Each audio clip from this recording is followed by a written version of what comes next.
Okay. Proof of Ampere's law ചിലപ്പോൾ ഈ വർഷം സിലബസിലത് കളയും. കേരളയുടെ ഏറെ പോർഷൻ കട്ട് ചെയ്ത് കളയേണ്ടതെന്ന് തീരുമാനമായിട്ടില്ല. CBSE-കാരുടെ ഒരു 25-30% ടോപ്പിക് റിമൂവ് ചെയ്യാനുള്ള തീരുമാനങ്ങളായി. കേരളയുടെ ഏതൊക്കെ ടോപ്പിക് റിമൂവ് ആകുമെന്ന് നമുക്കറിയില്ല. ആംപിയേഴ്സിലൂടെ പ്രൂഫ് ചിലപ്പോൾ ഇത്തവണ എടുത്ത് കളയാൻ സാധ്യതയുണ്ട്. പ്രൂഫോടെ നിൽക്കട്ടെ. എന്തായാലും പ്രൂഫിലേക്ക് പറയാൻ ഞാൻ ഇപ്പം ഈ പഠിപ്പിക്കുന്ന വീഡിയോയുടെ നോളജ് വേണം.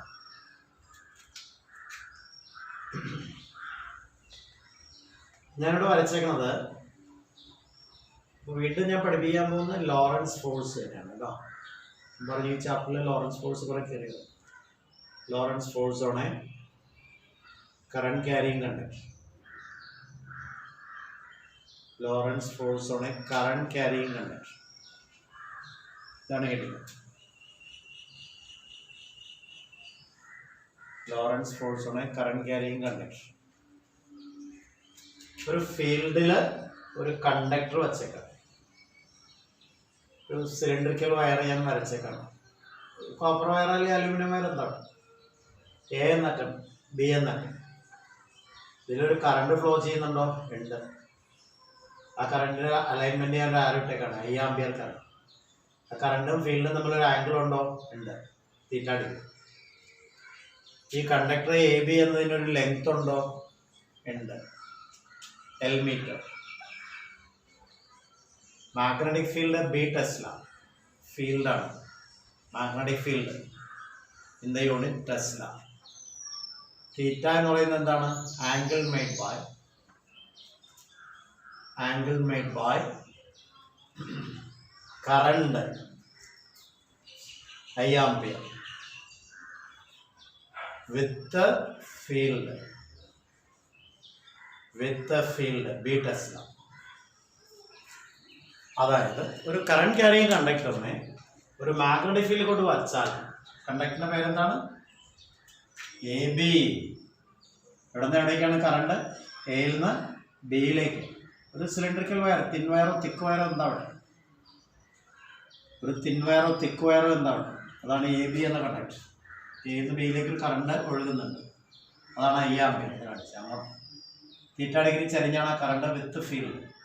അങ്ങനെയാണെങ്കിൽ നമുക്ക് ലോറൻസ് ഫോഴ്സിന് ഒരു ഇക്വേഷൻ എഴുതാം.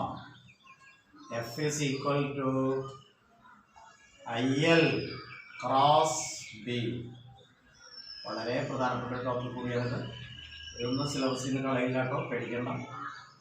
സിലബസിൽ നിന്ന് ഇതൊക്കെ കളഞ്ഞെങ്കിലോ, ദൈവമേ ഇതൊക്കെ പഠിക്കാനുള്ള ഭാഗ്യം കിട്ടിയില്ലെങ്കിലോ എന്നൊന്നും ആരും സങ്കടപ്പെടണ്ട. ഇതൊന്നും സിലബസിന് കളയാൻ പോകില്ല. ബിക്കോസ് ബേസിക്സ് ഒന്നും കളയില്ല. ചിലപ്പോൾ എന്തെങ്കിലും ആപ്ലിക്കേഷൻസ്, ചില പ്രൂഫൊക്കെ എടുത്ത് കളയുന്നുള്ളതല്ലാതെ ഇത് വളരെ ബേസിക്കാണ്. Lorentz force on a current carrying conductor എന്നാണ് എഴുതുന്നത് കേട്ടോ. ഇപ്പം എന്താണ് ഇതിൻ്റെ തിയറി ചോദിച്ചാൽ, അല്ലെങ്കിൽ സംതിങ് എഴുതാൻ പറഞ്ഞാൽ എന്ത് പറയും? Consider A magnetic field of B Tesla in which a conductor AB of length L meter is kept at an angle of inclination of θ degree. എന്ന് വെച്ചാൽ current makes an angle with the field θ degree. There is a Lorentz force acting on the current carrying conductor given by the equation F is equal to IL cross B. I scalar ആണ് ഫിസിക്സിൽ. Charge by time ആണ് current എന്ന് പറഞ്ഞാൽ. ഫിസിക്സിൽ ചാർജിനെ Q എന്ന് എഴുതിയിട്ട് ടൈമിനെ T എന്ന് എഴുതിയാൽ Q പറയുന്ന കൂളമ്പിലാണ്, T പറയുന്ന സെക്കൻഡിലാണ്. Q/T പറയുന്നത് കൂളം പെർ സെക്കൻഡിലാണ്. കൂളം പെർ സെക്കൻഡാണ് ആംപിയർ. ചാർജ് സ്കെയിലർ ആണോ? അതെ. ചാർജിന്റെ പ്ലസ് മൈനസ് എന്ന് പറഞ്ഞാൽ nature of charge, like male and female. Time സെക്കൻഡിലോ മണിക്കൂറിലോ മിനിറ്റിലോ ഒക്കെ പറയാം, സ്കെയിലർ ആണ്. Charge by time coulomb per സെക്കൻഡിൽ എഴുതാം, ആംപിയറിലാണ്. കൂളം പെർ സെക്കൻഡ് എന്ന് പറയുന്നത് ആംപിയർ തന്നെയാണ്. ആംപിയറിൽ എഴുതുന്ന കറണ്ട് സ്കെയിലർ ആണോ വെക്ടർ ആണോ? സ്കെയിലർ ആണ്. കറണ്ട് സ്കെയിലർ ആണെങ്കിൽ കറണ്ട് എലമെന്റ് വെക്ടർ. അപ്പോൾ ഇതിൻ്റെ ഒരു എലമെന്റ് എടുത്താൽ ഫുൾ ലെങ്ത് എടുത്താലും കുഴപ്പമില്ല. L ലെങ്ത് ഉള്ള ഒരു കണ്ടക്ടറിന്റെ കറണ്ട് I എന്ന് കാണിച്ചിട്ട് ഡയറക്ഷൻ ഓഫ് കറണ്ട് കാണിച്ചാൽ IL എന്ന ക്വാണ്ടിറ്റി വെക്ടർ. സോ മെമ്മറിയിൽ നോക്കിയാൽ current scalar, current carrying element is vector.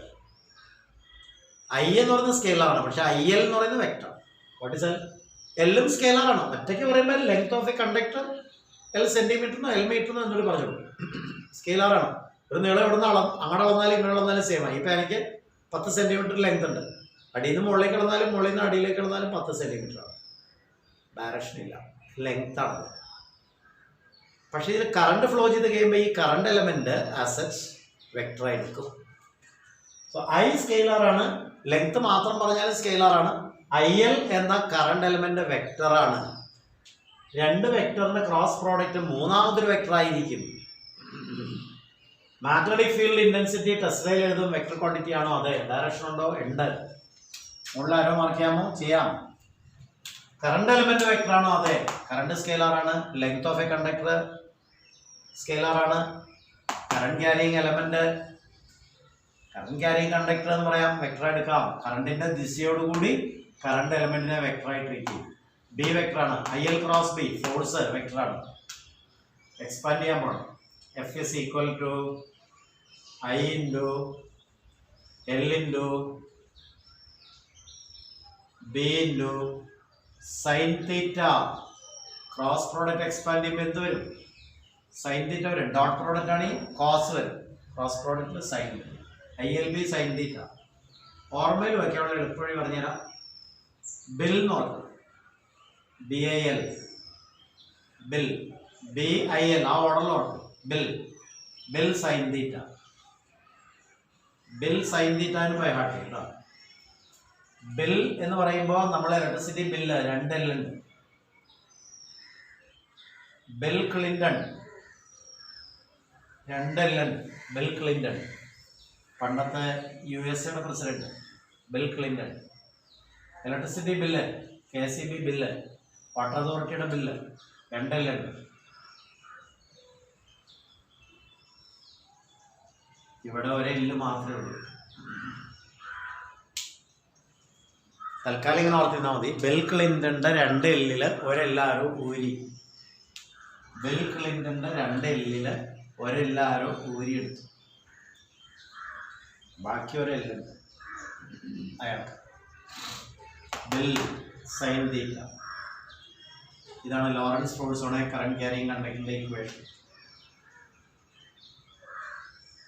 ഇതിന്റെ പ്രൂഫ് പഠിക്കാനുണ്ട്. തീറ്റ ഈക്വൽ ടു 0 ഡിഗ്രി ആണെങ്കിൽ F is equal to sine theta sine 0 0 0. Theta equal to 30 degree ആണെങ്കിൽ sine 30 1/2 BIL into 1/2. Theta 45 degree ആണെങ്കിൽ sine 45 1/√2 BIL into 1/√2. Theta 60 degree ആണെങ്കിൽ sign 60 √3/2 B into I into L into √3/2. Theta equal 90 degree ആണെങ്കിൽ F എന്ന് പറയുന്നത് F max ആണ്. BIL into sine 90 BIL. അതാണ് maximum force. ഇത് പ്രോബ്ലത്തിലൊക്കെ ചെയ്യിക്കാവുന്ന ഡാറ്റയാണ്. ഇതിൻ്റെ നോട്ടുണ്ട് എഴുതി. Lorentz force on a current carrying conductor. Heading. Consider a magnetic field B Tesla in which a current carrying conductor is kept. A current carrying conductor is kept.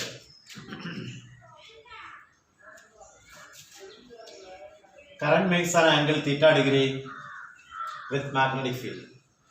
Current makes an angle theta degree with magnetic field. Current makes an angle theta degree with magnetic field. Then there is a force acting on this conductor. There is a force acting on this conductor given by the equation F is equal to, the name Lorentz force പറയും. IL cross B.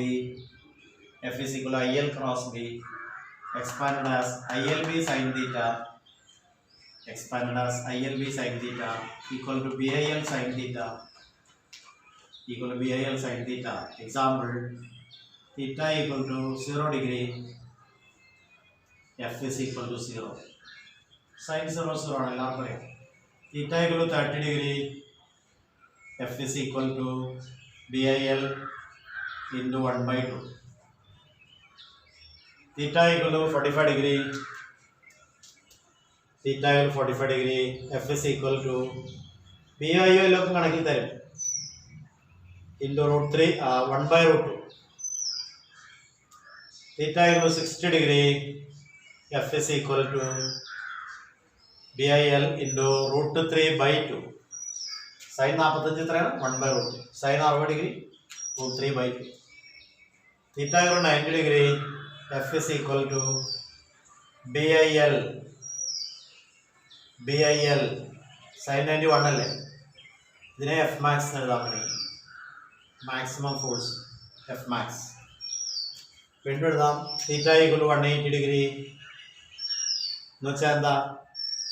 Field ഇങ്ങനെയാണെങ്കിൽ current carrying ഉണ്ടെങ്കിൽ ഇങ്ങനെ വെച്ച് current താഴേക്ക് വിടുക. 0 degree എന്ന് പറഞ്ഞാൽ ഇങ്ങനെ കറണ്ട് മുകളിലേക്ക്, ഫീൽഡിന് അനുകൂലമായിട്ടാണ് കറണ്ട്. കണ്ടക്ടർ ഇങ്ങനെ ഇരിക്കുന്നതിനോട് ഇങ്ങനെ വെച്ചാൽ തീറ്റ 0 ഡിഗ്രി. കണ്ടക്ടർ ഇങ്ങനെ വെച്ചാൽ 90 ഡിഗ്രി. കണ്ടക്ടർ ഇങ്ങനെ വെച്ചാൽ 30 ഡിഗ്രി. ചരിച്ച് വെച്ചാൽ 45. കുറച്ച് ചരിച്ച് വെച്ചാൽ 60. കുറച്ച് വെച്ചാൽ 90. തല തിരിച്ച് വെച്ചിട്ട് കറണ്ട് താഴേക്ക് ഞാൻ പറയുകയാണെങ്കിൽ വെച്ചാൽ കറണ്ട് താഴേക്ക് അത്രേ ഉള്ളൂ. ഫീൽഡുമായിട്ട് 180 ഡിഗ്രി. സൈൻ 180 എത്രയാണ്? 0. F is equal to 0. ഏതൊക്കെ കേസിലാണ് ഫോഴ്സ് ഇല്ലാത്തത്? കറണ്ടും ഫീൽഡും പാരലൽ ആയാലോ ആന്റി പാരലൽ ആയാലോ? പാരലൽ ആയെന്ന് വെച്ചാൽ കറണ്ട് ഫീൽഡ് നമ്മൾ ആംഗിൾ 0 ഡിഗ്രി. ആന്റി പാരലൽ ആവുക വെച്ചാൽ കറണ്ട് ഫീൽഡ് നമ്മൾ ആംഗിൾ 180 ഡിഗ്രി. ആ കേസിൽ ഫോഴ്സ് ഉണ്ടാവില്ല. ബാക്കി എല്ലാ കേസിലും ഫോഴ്സ് ഉണ്ടാവും. മാക്സിമം ഫോഴ്സ് ഏത് കേസിലാണ്? 90 ഡിഗ്രി വരുന്ന case.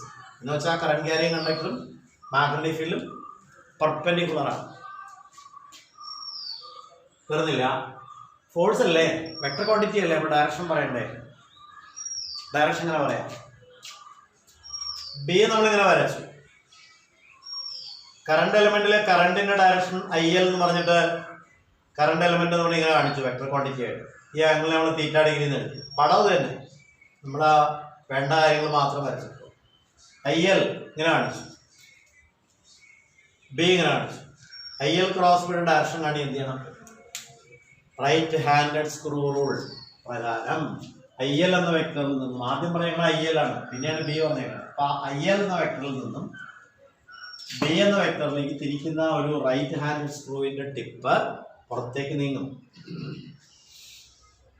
Right hand screw clock വൈസിലും തിരിക്കാം, ആന്റി ക്ലോക്ക് വൈസിലും തിരിക്കാം. ക്ലോക്ക് വൈസിൽ തിരിച്ചാൽ ഉള്ളിലേക്ക് ഇറങ്ങുന്ന സ്ക്രൂ, അതായത് ആന്റി ക്ലോക്ക് വൈസിൽ തിരിച്ചാൽ പുറത്തേക്ക് വരുന്ന screw. Tip of the screw I L എന്ന വെക്ടറിൽ നിന്ന് ബി എന്ന വെക്ടറിലേക്ക് റൊട്ടേറ്റ് ചെയ്താൽ ആ സ്ക്രൂ ടിപ്പ് ഇങ്ങനെ തിരിച്ചാൽ ഒരു സ്ക്രൂവിന്റെ ടിപ്പ് പുറത്തേക്ക് ഇറങ്ങില്ലേ? അതാണ് ഐ എൽ ക്രോസ് ബിയുടെ ഡയറക്ഷൻ. അപ്പോൾ എ എന്ന അറ്റത്തുനിന്ന് ബി എന്ന അറ്റത്തേക്ക് ഒരു കറണ്ട് ഒഴുകുന്നുണ്ടെന്ന് സങ്കല്പിച്ചാൽ ഐ എൽ ക്രോസ് ബിയുടെ, അതായത് എഫിന്റെ ഡയറക്ഷൻ എങ്ങോട്ട് വരും? പുറത്തേക്ക് വരും. ചുരുക്കി പറഞ്ഞാൽ ഇങ്ങനെ കണ്ടക്ടർ വെച്ചിട്ട് ആ കണ്ടക്ടറിൽ കറണ്ട് ഇങ്ങനെ ഒഴുക്കിയിട്ട് അങ്ങോട്ട് എയിൽ നിന്ന് ബിയിലേക്ക് വെച്ചാൽ അങ്ങോട്ട് ഒരു ഫീൽഡ് സെറ്റപ്പ് ചെയ്ത് കഴിഞ്ഞാൽ ആ കണ്ടക്ടർ പുറത്തേക്ക് തെറിച്ചു പോകും. അങ്ങനെ ഫോഴ്സ് എങ്ങടാ? ഐ എൽ ക്രോസ് ബി എങ്ങടാ? ഒന്നുകൂടി പറഞ്ഞു, ഒന്നുകൂടി ആലോചിച്ച്. വെക്ടർ ഐ എല്ലിൽ നിന്ന് വെക്ടർ ബിയിലേക്ക് തിരിക്കുന്ന ഒരു റൈറ്റ് ഹാൻഡഡ് സ്ക്രൂവിന്റെ ടിപ്പ് പുറത്തേക്കല്ലേ നീങ്ങുള്ളൂ?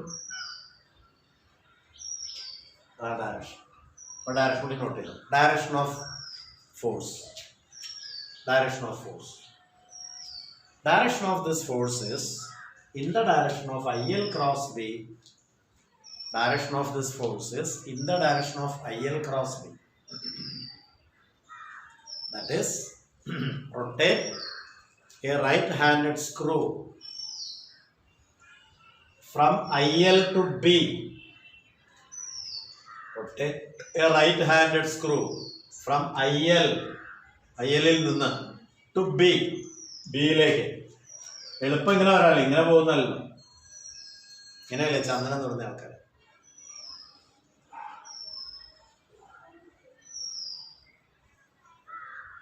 ഇങ്ങനെ അറിയുന്നുള്ളൂ ഇല്ല. ഐയിൽ നിന്ന് ബിയിലേക്ക് വരാൻ ഇങ്ങനെയല്ലേ ഇങ്ങനെ പോകുന്നത്. Rotate right handed screw from the vector IL to the vector B. Its tip will move outward as per the diagram. അങ്ങനെയാണ് ആ സ്ക്രൂവിന്റെ tip. It's tip will move outward as per the diagram. ഡയഗ്രത്തിൽ ഇതൊക്കെ direction മാറ്റി വെച്ചൊക്കെ മാറി. അപ്പോൾ diagram പ്രകാരം എന്ന് പറയും, as per the diagram. its tip will move outward as per the diagram. Therefore, this force is directed outward as per the diagram. Outward as per the diagram. അപ്പോൾ ഞാൻ ഡയഗ്രാം മാറ്റി വരയ്ക്കാൻ പോകണം. ഞാൻ ഒരു കണ്ടക്ടർ എനിക്ക് കുത്തനെ വയ്ക്കാമല്ലോ, ഇങ്ങനെ എനിക്കൊരു കണ്ടക്ടർ വരയ്ക്കാമല്ലോ. അങ്ങനെ കണ്ടക്ടർ വരച്ചിട്ട് എനിക്ക് ആ കണ്ടക്ടറിലെ കറണ്ട് നേരത്തെ പറഞ്ഞ മാതിരി എയിൽ നിന്ന് ബിയിലേക്ക് എന്നൊക്കെ പറയാമല്ലോ. ഇതാണ് കറണ്ടിൻ്റെ ഡയറക്ഷൻ. എന്നിട്ട് ഫീൽഡ് എനിക്ക് ഇങ്ങനെ കാണിക്കാമല്ലോ. ഇപ്പം എൻ്റെ പടം മാറിയുണ്ടോ? ഇപ്പം ബി ടെസ്ല ഇങ്ങനെയാണ്, ഇതാണ് ആംഗിൾ തീറ്റ ഡിഗ്രി. കറണ്ട് എയിൽ നിന്ന് ബിയിലേക്കാണ് ഞാൻ പറഞ്ഞു കഴിഞ്ഞു. എ ടു ബി ആണ് കറണ്ട് എന്ന് ഞാൻ പറഞ്ഞു കഴിഞ്ഞു. മുകളിലേക്ക് കറണ്ട് മുകളിലേക്ക് കാണിച്ചു, ഒരാരോ കൂടെ ഐ എന്നതാണ്. ഇപ്പം I L cross B, I മുകളിലേക്കാണെങ്കിൽ ഇതാണ് I L. I L cross B ഇപ്പം എങ്ങടാ? വെക്ടർ ഐ എല്ലിൽ നിന്ന് വെക്ടർ ബിയിലേക്ക് തിരിക്കുന്ന സ്ക്രൂവിൻ്റെ ടിപ്പ് അകത്തേക്ക് നീങ്ങും.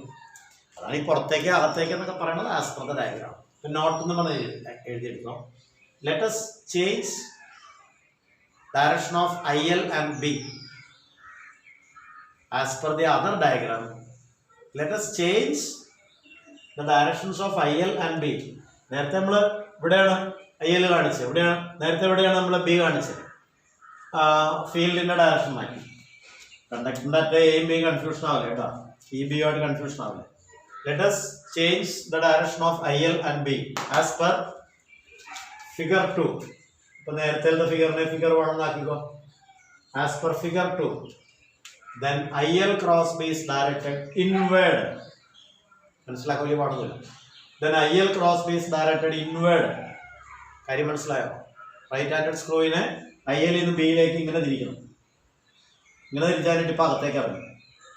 അകത്തേക്ക് പുറത്തേക്ക് എന്നൊക്കെ പറയണത് ഓരോ പടം വരയ്ക്കുന്ന പ്രകാരമാണെന്ന് മാത്രം. വലിയ പാടൊന്നുമില്ല മനസ്സിലാക്കാൻ. ഒരു ആപ്ലിക്കേഷൻ ക്വസ്റ്റ്യൻ എഴുതി പെട്ടെന്ന്. A current carrying conductor carries a current 2 ampere. It has a length 3 meter. It is inclined at an angle 60 degree with a field of 2 into 10 raised to minus 4 Tesla. Calculate the Lorentz force. നേരെ substitute ചെയ്ത് F is equal to എത്രയാണ്? I 2. എത്രയാണ് length? 3 metre. S I unit ഒന്നും മാറ്റേണ്ട ആവശ്യമില്ല. I L B sine theta അല്ലെങ്കിൽ B I L sine theta. എത്രയാ? B 2 into 10 raised to minus 4 tesla. Sine theta sine 60 degree √3/2. ഈ 2 പറഞ്ഞ വെട്ടിക്കളയാ. 2 into 3 6 √3 into 10 raised to minus 4. തൽക്കാലം അങ്ങാട് newton.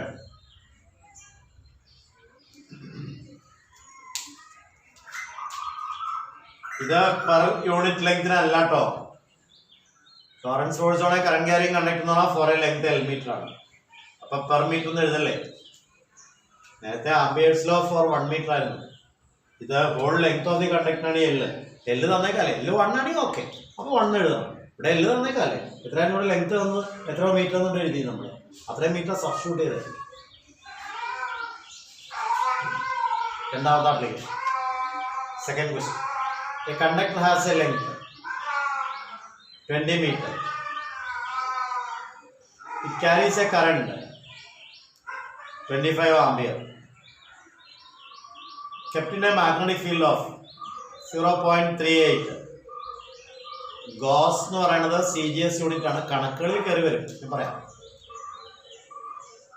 In a field of 0.38 Gauss, current makes an angle 90 degree with the field. Calculate the Lorentz force. Calculate the Lorentz force. അപ്പോൾ B നമ്മൾ ആദ്യം convert ചെയ്ത് നോക്കിയാണ്. 0.38 Gauss GAUSS equal to 0.38 into 10 raised to minus 4 Tesla.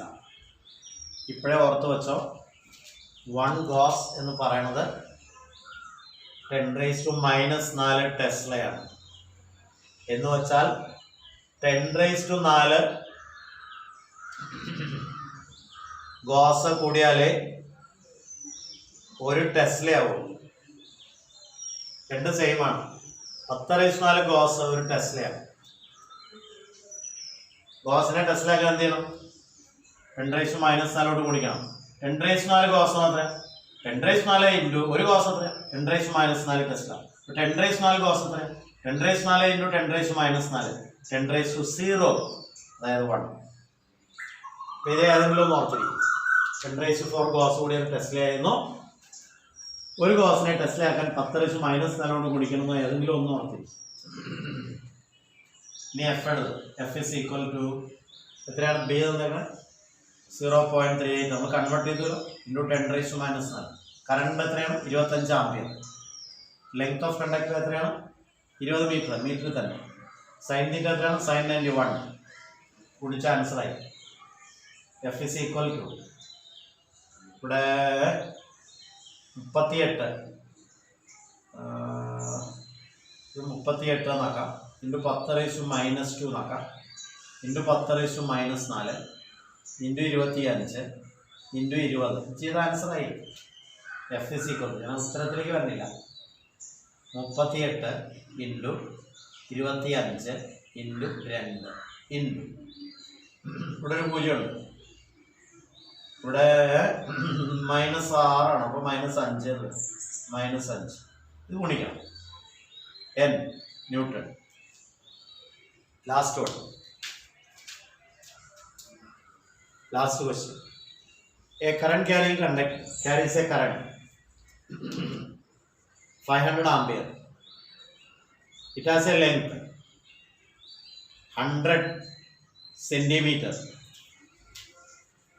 Current makes an angle 30 degree with the field. Calculate Lorentz force. Substitute. Field തന്നിട്ടില്ല. Field is equal to 0.42 Gauss. Gaussൽ തന്നാൽ ചെയ്യണം conversion. നേരെ എഴുതി എഫ് ഇസ് ഈക്വൽ ടു എത്ര? B 0.42. Gauss എന്ന് കണ്ട ഉടനെ -4 കിട്ടും. 10ന്റെ പവർ SI യൂണിറ്റായി. കറണ്ട് എത്രയാണ് പറഞ്ഞില്ല അല്ലേ? 500 ആംപിയർ. 500 ആംപിയർ വലിയൊരു കറണ്ടാണ്. Length of conductor 1 metre. 100 centimetre എന്ന് പറഞ്ഞാൽ 1 മീറ്റർ. സൈൻ തീറ്റ sin 30 1/2 വെട്ടാം. ഇത് 21 എന്നാണ്. 0.21 ഈ രണ്ടാം വെട്ടി. എഫ് ഇസ് ഈക്വൽ ടു 0.21 എന്ന് പറഞ്ഞാൽ 21 ആണ്. ഇൻറ്റു 10⁻⁻2 എന്നാക്കിയ സംഭവം എടുക്കുക. ഇൻറ്റു 10⁻⁻4 ഇൻറ്റു 5 100 എന്ന് പറയുമ്പോൾ 500.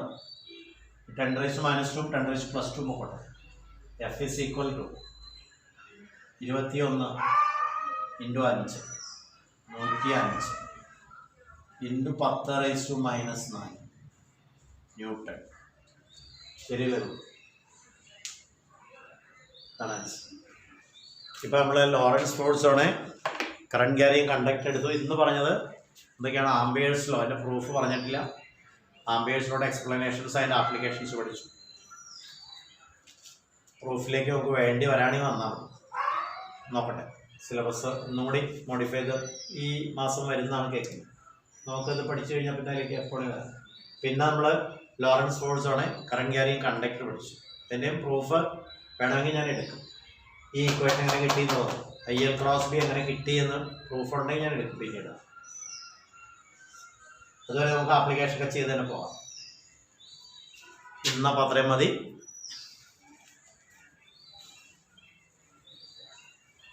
നോട്ട്സ് നന്നായിട്ട് എഴുതി പോകണം. വളരെ സ്ലോ ആയിട്ടാണ് ഡിക്റ്റേറ്റ് ചെയ്യുന്ന നോട്ടുകൾ.